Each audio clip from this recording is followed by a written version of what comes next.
The RUFF Show.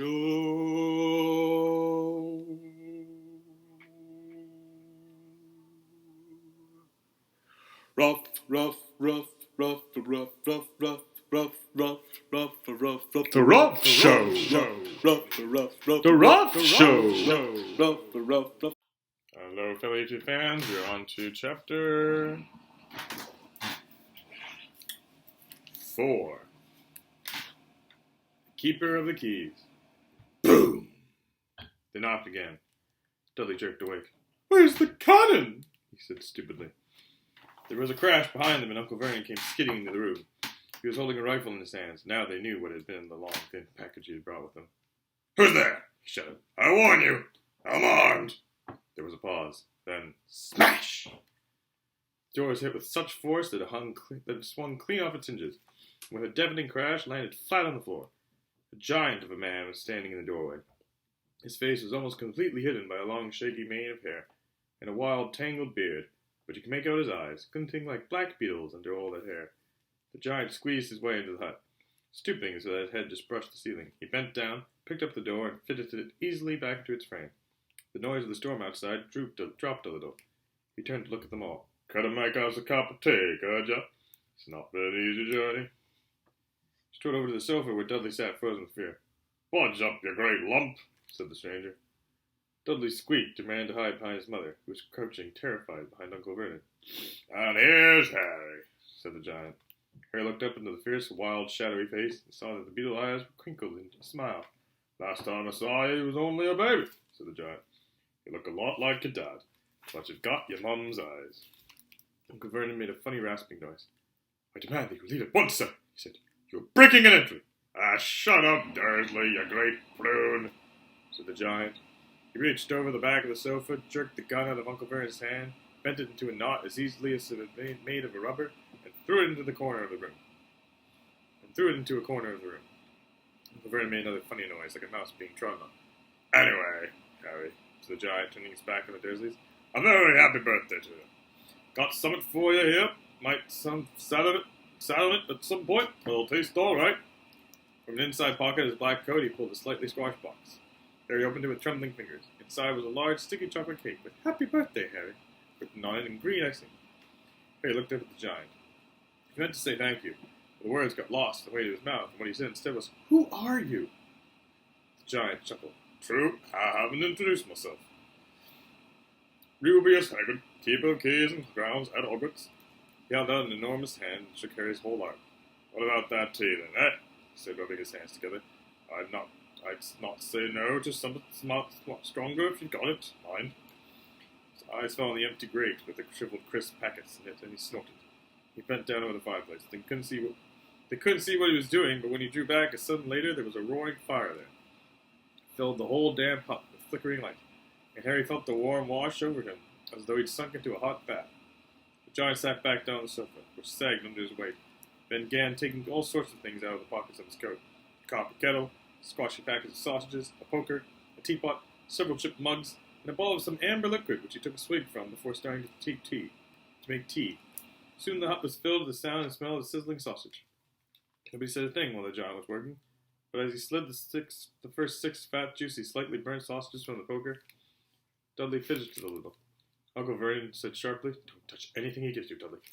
The giant chuckled darkly. "Your great pudding-nosed son don't need fattening anymore, Dursley, don't worry." He passed the sausages to Harry, who was so hungry he had never tasted anything so wonderful, but he still couldn't take his eyes off the giant. Finally, as nobody seemed about to explain anything, he said, "I'm sorry, but I still don't really know who you are." The giant took a gulp of tea and wiped his mouth with the back of his hand. "Call me Hagrid," he said. "Everyone does. And like I told you, I'm keeper of keys at Hogwarts. You all know about Hogwarts, of course?" No," said Harry. Hagrid looked shocked. Sorry, Harry said quickly. "Sorry!" barked Hagrid. Turned to stare at the Dursleys, who shrank back in the shadows. "It's them that should be sorry. I know you won't get your letters, but I never thought you wouldn't know about Hogwarts. For crying out loud, did you never wonder where your parents learnt it all?" "Oh, what?" asked Harry. "Oh, what?" Hagrid thundered. "Now wait just 1 second. He had leapt to his feet, and his anger seemed to fill the whole hut. The Dursleys were cowering against the wall. "Do you mean to tell me," he growled at the Dursleys, this boy, knows nothing about anything?" Harry thought he was going a bit far. He had been to school, after all, and his marks weren't bad. "I know some things," he said. "I can, do maths and stuff." But Hagrid simply waved his hand and said, "About our world, I mean. Your world, my world, your parents' world. What world?" Hagrid looked as if he was about to explode. "Dursley!" he boomed. Uncle Vernon, who had gone very pale, whispered something that sounded like "Wimble wimble." Hagrid stared wildly at Harry. "But you must know about your mom and dad," he said. "I mean, they're famous. You're famous." "What? My mom and dad weren't famous, were they?" "You don't know. You don't know." Hagrid ran his fingers through his hair, fixing Harry with a bewildered stare. "You don't know what you are," he said finally. Vernon suddenly found his voice. "Stop!" he commanded. "Stop right there, sir. I forbid you to tell the boy anything." Braver man than Vernon Dursley would have quailed under the furious look Hagrid now gave him. When Hagrid spoke, his every syllable trembled with rage. "You never told him what was in the letter Dumbledore left to him. I was there. I saw Dumbledore leave it, Dursley, and you've kept it from him all these years." "Kept what from me?" said Harry eagerly. "Stop! I forbid you!" yelled Uncle Vernon in panic, and Petunia gave a gasp before him. "I'll go boil your eggs, both of you," said Hagrid. "Harry, you're a wizard." There was silence inside the hut. Only the sea and the whistling wind could be heard. "I'm a what?" gasped Harry. "A wizard, of course," said Hagrid, sitting back down on the sofa, which groaned and sank even lower. "And a thumping good one. I'd say, once you've been trained up a bit, with a mum and dad like yours, what else would you be? And I reckon it's about time you read your letter." Harry stretched out his hand at last to take the yellowish envelope, addressed in emerald green. "To Mr. H. Potter, flower, art, hut on the rock, the sea." He pulled out the letter and read, "Hogwarts School of Witchcraft and Wizardry. Headmaster, Albus Dumbledore. Order of Merlin, First Class, Grand Sorcery, Chief Warlock, Supreme Mugwump, International Confederation of Wizards. Dear Mr. Potter, we are pleased to inform you that you have a place at Hogwarts School of Witchcraft and Wizardry. Please find enclosed a list of all the necessary books and equipment. Term begins on 1st September. We await your hour by no later than 31st July. Yours sincerely, Minerva McGonagall, Deputy Head Mistress." Questions exploded inside Harry's head like fireworks. He couldn't decide which to ask first. After a few minutes, he stammered, "What does it mean? They await my owl." "Gallop and gargoyles, that reminds me," said Hagrid, clapping a hand to his forehead with enough force to knock over a cart horse. And from yet another pocket inside his overcoat, he pulled an owl, a real live, rather ruffled-looking owl, a long quill and rolled parchment. With his tongue between his teeth, he scribbled a note which Harry could read upside down. "Dear Mr. Dumbledore, give it Harry's letter. Take it and buy his things tomorrow. Weather's horrible. Hope you're well. Hagrid." Hagrid rolled up the note, gave it to the owl, which climbed in its beak, winked to the door, and threw the owl out into the store. Then he came back and sat down as if this was as normal as talking on the cell phone. He realized his mouth was open and closed it quickly. "Well, sir," said Hagrid. But at that moment, Uncle Vernon, still ashen-faced, but looking very angry, moved to the firelight. "He's not going," he said. Hagrid grunted. "I'd like to see a great muggle like you stop him," he said. "A what?" said Harry, interested. "A muggle," said Hagrid. "That's what we call non-magic folk like them. And it's your bad luck you grew up in a family, the biggest muggles I've ever laid on. We swore when we took him in we'd put a stop to this rubbish," Uncle Vernon. "Swore we'd stamp it out of him. Wizard, indeed." "You knew," said Harry. "You knew I'm a wizard." "Knew!" shrieked Aunt Petunia suddenly. "Knew! Of course we knew. How could you not be my dratted sister, being what she was? Oh, she got a letter just like that, disappeared off into that school, and came home every holiday with her pockets full of frogs on, turning teacups into rats. I was the only one who saw her for what she was, a freak. For my mother and father, oh no, it was Lidus and Lida. They were proud of having a witch in the family." She stopped to draw a deep breath, and then went ranting on. It seemed she had been wanting to say all this for years. That she met that Potter at school, and they left and got married and had you, and of course I knew you'd just be the same, just as strange, just as abnormal. And then, if you please, she went and got herself blown up, and we got landed with you. Harry had gone very white. As soon as he found his voice, he said, "Blown up?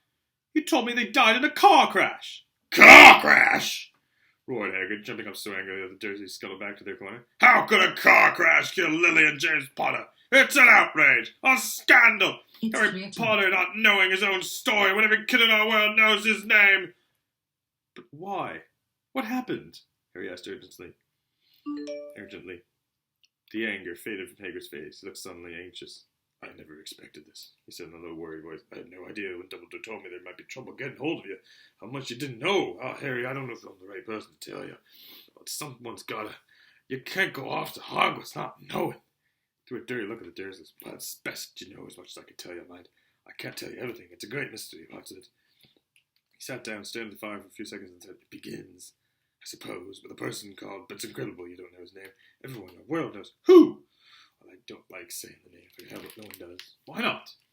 God, the gargoyles, Harry. People are so scared. Blimey, this is difficult. See, there was this wizard who went bad as you could go. Worse than worse. His name was... I could gulp, but no words came out. Could you write it down? Harry suggested. No, I can't spell it. All right, Voldemort. Hagrid shuddered. Don't let me say it again. Anyway, this wizard about 20 years ago now started looking for followers. Got him too. Some were afraid, some small of his power. Because he was getting himself power, all right? Dark days, Harry. Didn't know who to trust, didn't dare get friendly with strange wizards or witches. Terrible things happened. He was taken over course and stood up to him, and he killed him, horribly. One of the only places left was Hogwarts. Reckon Dumbledore was the only one. You know who was afraid of. Didn't dare try to take him to school. Not just then, anyway. Now, your mum and dad was as good a witch and wizard as I ever knew. Head boy and girl, Hogwarts in their day. Suppose the mystery is why you know who never tried to get him on his side before. Probably knew they were too close to Dumbledore there. Wanted nothing to do with the dark side. Maybe he thought he could sway them. Maybe he just wanted them out of the way. All anyone knows is he turned up in the village where you were all living on Halloween 10 years ago. He was just a year old. He came to your house and Hagrid suddenly pulled out a very dirty spotted handkerchief and blew his nose. It sounded like a foghorn. Sorry, he said, but it's not sad. You know your mum and dad and nice little people you couldn't find anywhere. You know who killed him. And then, this is the real mystery of the thing, he tried to kill you too. Wanted to make a clean job of it, I suppose. Or maybe just liked killing by then. But he couldn't do it. Never wondered how you got that mark on your forehead. That was no ordinary mark. That's what you get when a powerful evil curse touches you. Took care of your mum and dad and your house even, but didn't work on you. And that's why you're famous, Harry. No one ever lived after he decided to kill him. No one except you. And he killed some of the best witches and wizards of the age. The Kinnons, the Bones, the Pruitts. And he was only a baby. And you lived. Something very painful was going on in Harry's mind as Hagrid's story came to a close. He saw again the blinding flash of green light, more clearly than he had ever remembered it before. He remembered something else, for the first time in his life. A high, cold, cruel laugh. Hagrid was watching him sadly. Took you from the ruined house myself on Dumbledore's orders. Brought me to this lot. Lord of all toss! said Uncle Vernon. Harry jumped. He had almost forgotten that the Dursleys were there. Uncle Vernon certainly seemed to have gotten back his courage. He was glaring at Hagrid and his fists were clenched. Now you listen here, boy, he snarled. I accept there's something strange about you. Probably nothing a good beating wouldn't have cured. And as for all this about your parents, well, they were weirdos. No denying it. And the world's better off without them, in my opinion. As for all they got getting mixed up with these wizarding types, just what I expected. Always knew they'd come to a sticky end.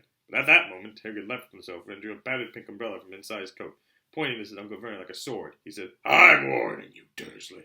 I'm warning you. One more word. In danger of being speared on the end of an umbrella by a bearded giant, Uncle Vernon's courage failed again. He flattened himself against the wall and fell silent. That's better, said Hagrid, breathing heavily and sinking back down the sofa, which this time sagged right down to the floor. Harry, meanwhile, still had questions to ask, hundreds of them. But what happened to Vol Sawyer? I mean, you know who? Good question, Harry. Disappeared, vanished. Some night he tried to kill you. Makes you even more famous. That's the biggest mystery, see? He's getting more and more powerful. Why'd he go? Some say he died. Common swamp, in my opinion. Don't know if he had enough human left in him to die. Some say he's still out there, biding his time, but I don't believe it. People who was on his side came back to ours. Some of them had a kind of trances. Don't reckon they could have done it if he was coming back. Most of us reckon he's still out there somewhere, but lost his powers, too weak to carry on, because something about you finished him, Harry. There was something going on that night he hadn't counted on. I don't know what it was. No one does. Something about you stumped him, all right. Hagrid looked at Harry with warmth and respect blazing in his eyes. But Harry, instead of feeling pleased and proud, felt quite sure there had been a horrible mistake. A wizard? Him? How could he possibly be? He spent his life being clouded by Dudley and bullied by Aunt Petunia and Uncle Vernon. If he was really a wizard, why hadn't they been turned into warty toads every time they tried to lock him in his cupboard? If he'd once defeated the great sorcerer in the world, how come Dudley had always been able to kick him around like a football? Hagrid, he said quietly, I think you must have made a mistake. I don't think I can be a wizard. To his surprise, Hagrid chuckled. Not a wizard, eh? Never made things happen when he was scared or angry. Harry looked into the fire. Now he came to think about it. Every odd thing that had ever made his aunt and uncle furious with him had happened when he, Harry, had been upset or angry. Chased by Dudley's gang, he somehow found himself out of their reach. Dreading going to school with that ridiculous haircut, he managed to make it grow back. And the very last time Dudley had hit him, hadn't got his revenge without even realizing he was doing it. Hadn't he set a boa constrictor on him? Harry looked back at Hagrid, smiling, and saw that Hagrid was positively beaming at him. See? Second, Harry Potter. Not a wizard. You wait. You'll be right 5 minutes at Hogwarts. But Uncle Vernon wasn't going to give in without a fight. Haven't I told you he's not going? He hissed. He's going to Stonewall High, and he'll be grateful for it. I've read those letters, and he needs all sorts. I've read those letters, and he needs all sorts of rubbish. Spell books and wands, and if he wants to go, a great muggle like you won't stop him, growled Hagrid. Stop Lily and James Potter's son going to Hogwarts. You're mad. His name's been down ever since he was born. He's off to the finest school of witchcraft and wizardry in the world. 7 years there, and he won't know himself. He'll be with youngsters of his own sort, for a change, and he'll be under the greatest headmaster ever had, Albus Dumbledore. I'm not paying for some crackpot fool to teach him magic tricks! Yelled Uncle Vernon, but he had finally gone too far. Harry seized his umbrella. Hagrid seized his umbrella and whirled it over his head. Never! He thundered. Insults! Albus Dumbledore in front of me! He brought the umbrella swishing down through the air to point at Dudley. There was a flash of violet light, a sound like a firecracker, a sharp squeal. The next second, Dudley was dancing on the spot with his hands clapped over his fat bottom, howling in pain. When he turned his back to them, Harry saw a curly pig's tail poking through a hole in his trousers. Uncle Vernon roared, pulling Aunt Petunia and Dudley into the other room. He cast one last terrified look at Hagrid and slammed the door behind him. Hagrid looked down at his umbrella and stroked his beard.